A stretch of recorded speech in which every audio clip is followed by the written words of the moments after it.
Mul on üks äge uudis kõikidele droonisõpradele, videograafidele ja muidugi ka fotograafidele või lihtsalt inimestele, kellel meeldib drooniga lennata. Nimelt DJI on teinud uue drooni ja selleks on FPV droon. Ma olen ise pikalt FPV drooni endale tahtnud. Nüüd on ta lõpuks siin. Droon, mille sa võtad kotist välja, paned tööle ja lähed lendama. Sa ei pea seda tinutama, ehitama, programmeerima, ma ei tea, akusid kuskil suures seifis hoidma. Sa saad osta selle poest karbi sees ja minna põhimõtteliselt lendama. Aga ma arvan, et pikemalt jutustama jääda oleks siinkohal vale. Vaataks pigem, mis siin karbis on. Sellist drooni nagu DJI nüüd tegi, olen ma oodanud isiklikult, ma arvan, circa 2 aastat. Ma olen uurinud FPV maailma, ma ei ole sinna veel sukeldunud, aga ma arvan, et peale selle drooni proovimist ma enam tavalist drooni ei tahagi kasutada. No nii, siin ta meil on. Prillid, droon, pult. Vaatame kohe, teeme lahti. Nii.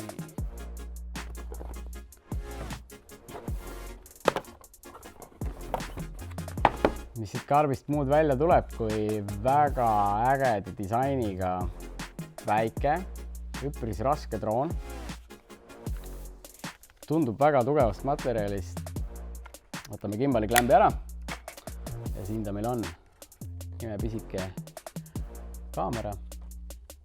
Liigub ainult üles-alla, mis on väga hea tegelikult FPV droonidel. Sa pead tegelikult siis GoPro kaamerad igal hetkel, kui sa tahad nurka muuta, pead drooni alla tooma ja siis käsitsi manuaalselt seda kaamerat ise liigutama.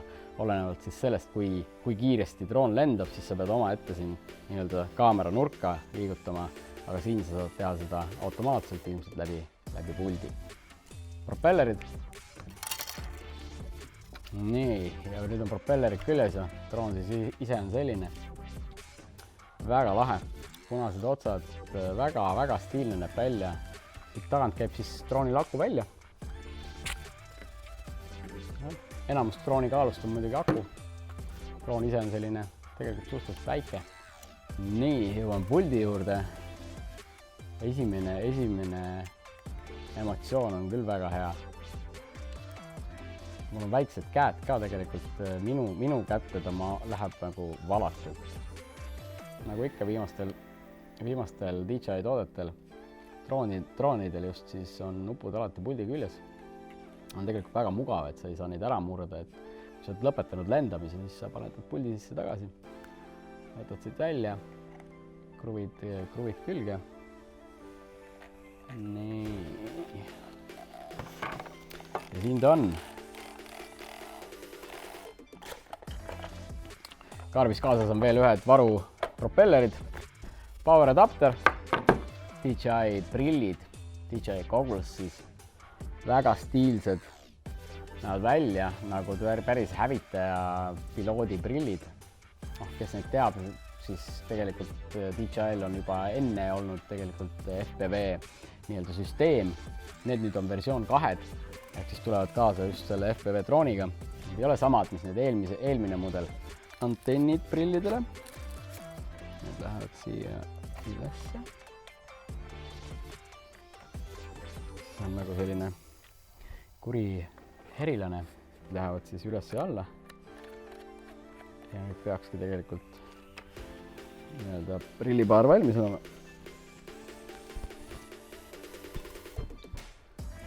Noh, tegelikult ütleme nii, et väga mugavalt istuvad peas. See väike aku siis on prillide jaoks, käib juhtmega külge. DJI toodetel on väga lihtne neid alati sisse lülitada. Üks täpp ja teine kord hoiad peal. Ja ongi sisse lülitatud. Puldiga täpselt sama lugu. Ühe korra vajutad, teist korda hoiad. Prillid läksid tööle. Nii, suur DJI logo. Kahjuks drooni me tööle ei saa panna, sest aku on vaja kõigepealt laadima panna. Nii, siin karbis tundub olevat veel selline huvitav, tundub nagu drooni kate.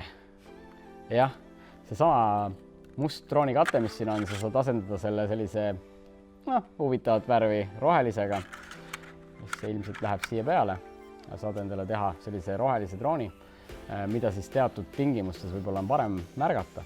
Kui rääkides nüüd droonist, siis droonil on tegelikult 3 režiimi, et täiesti algajad saavad ka sellega täiesti vabalt lennata. Maksimumkiirus siis sellel droonil on kusagil 140 km tunnis. Maksimumvõimsusega peaks saama selle drooniga lennata umbes 10 minutit ja muidu, kui sa lendad siis 40–50 km tunnis, siis peaks saama selle drooniga lennata 20 minutit, mis on kordades rohkem kui kõik teised FPV droonid. Filmirežiimidest rääkides, siis ta teeb 4K 60 kaadrit sekundis, teeb minu teada JPG pilte. Ta ei ole mõeldud kindlasti fotodrooniks, et pigem on ta mõeldud just selliste huvitavate kaadrite tegemiseks. Ma arvan, et see droon ei ole kindlasti mõeldud ainult sisuloojatele, et ka täiesti tavaline inimene võiks selle drooni endale osta ja lihtsalt minna metsa ja havida fun'i. Üks väga oluline asi veel, mis selle drooni puhul on, et tal on olemas, nagu ma enne mainisin, siis 3 režiimi. Normaalne režiim, mis siis on mõeldud pigem algajatele, seal on vist limiteeritud kiirus kuni 54 km tunnis, siis on sport mode ehk siis sportrežiim, mis minu teada oli kuskil kuni 95 kilomeetrini tunnis ja siis on olemas täielik manuaalne režiim, kus sa saad igasuguseid akrobaatilisi trikke teha õhus ja seal siis drooni kiirus võib areneda kuni 140 kilomeetrini tunnis. Rääkides siis puldist veel siin taga ongi väga lihtsasti ligipääsetavad nupud. Siin ongi siis, tundub, et on normal mode, sport mode ja siis see manual mode. Et need on kõik väga lihtsasti siit vajutatavad. Siin ilmselt on meil gimbali liigutamine, mida siis tavaliste FPV droonidega teha ei saa, et sa pead drooni alla tooma ja siis manuaalselt liigutama ja siis uuesti lendama minema. Sest iga hetk, kui droon näiteks kiiremini lendama hakkab, siis tegelikult kaamera nurk muutub. DJI drooni puhul nüüd sa saad seda ise puldist liigutada, aga kui on tavaline enda ehitatud FPV droon, siis sa pead iga kaadri läbi mõtlema, vajadusel drooni alla tooma, liigutama kaamerat ja uuesti minema proovima. Et selle koha pealt on ta ikkagi väga-väga automaatne. Selle droonil on siis ees ja all sensorid, et sa kuhugi vastu ei sõidaks. Kuigi jah, ma arvan, et kui sa 140-ga lendad ja midagi seal ette tuleb, siis saame proovida, kas need sensorid ka siis töötavad.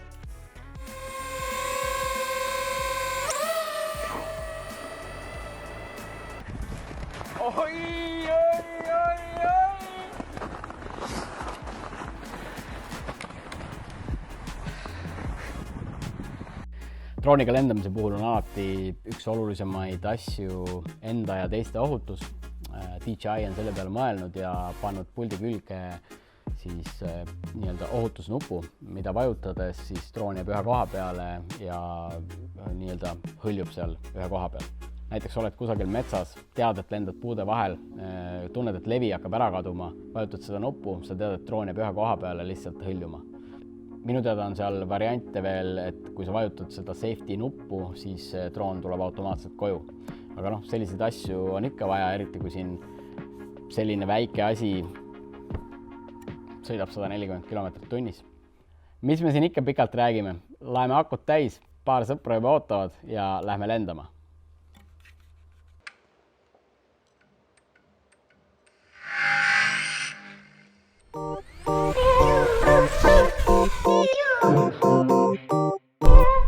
Meil on internetiga ikka nii, et kui seda on vaja, siis seda ei ole.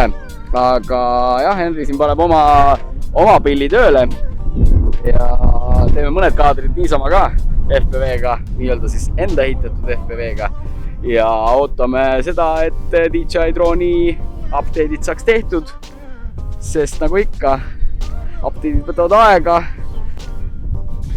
Nii, tagaistmel istub meil siin droonitehnik. Guugeldab, vaatab, kuidas asjad käivad, sest DJI-ga on ikka nii, et kohe kõik käima ei hakka. Järgmised droonimehed on kohal. Sander Allikmäe. Kuidas sul update'iga lood on? Ootan. Interneti? Henri näitab vahepeal. Oba!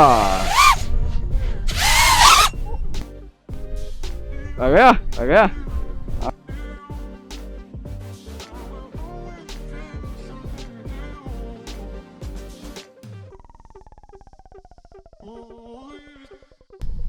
Igal juhul meil on positiivsed uudised. Droonprillid ja pult on omavahel ühendatud. Ja aktiveeritud. No nii, ja Henri on valmis minema.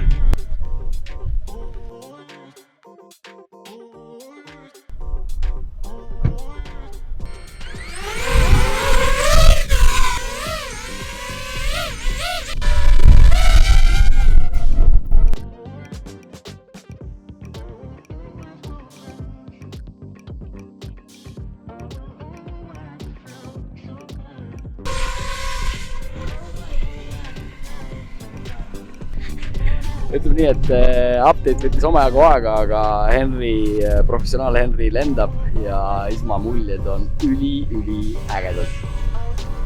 Ja seal ta lendab tagasi all kuskil.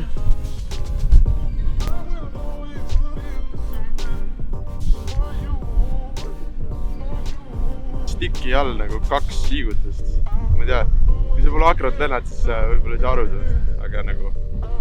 Saad aru või? Okei, mine pekki, kui äge!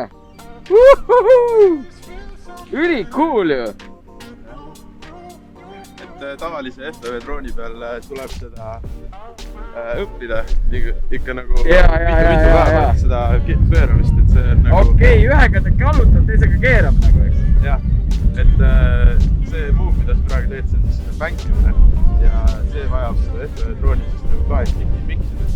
Aga siin DJI on õpetanud ühe stiki alla. Kui smoothilt sa saad siis lennata? Üli äge nagu.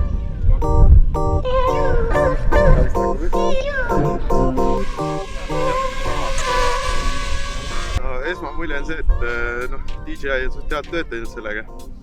Et lasime siin Magnusil lennata, see mees, kes on seal kaamera taga. Ja tema võttis kohe pulli kätte ja hakkas lendama, nagu mina siin mingi 2 aastat olen lennanud, see asi on nii lihtsaks aetud, et lükkad sportmoodi ja siis on nagu täitsa selline raceri kaader. Et nagu, ja endal oli ka selline tunne, et ta on nagu natukene aeglasem versioon siis minu nagu põhimasinast. Et ta on selline lihtsustatud nagu akro lendamine siis. Et DJI-l on jah oma versioon sellest. Mis see, ütle mulle korraga, räägi ära, mis see akro, mis see tähendab? Mina kui võõras, mina näiteks ei tea. Et akro mood on siis selline, et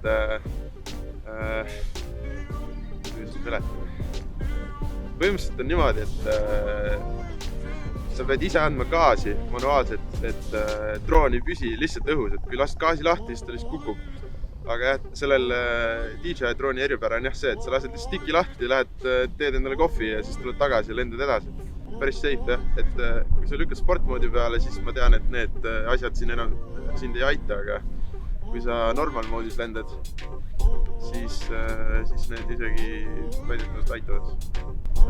Tegelikult selle drooni saab siis nagu lendama panna ka nii, nagu mina oma 5-tellist lendan. Ehk siis full on manuali, kõik sensorid välja, kõik abid välja. Aga selle jaoks on vaja siis kõvasti nagu harjutada. Ja DJI-l minu teada tuli välja üks simulaator ka, mida saab isegi telefoni peal niimoodi mängida.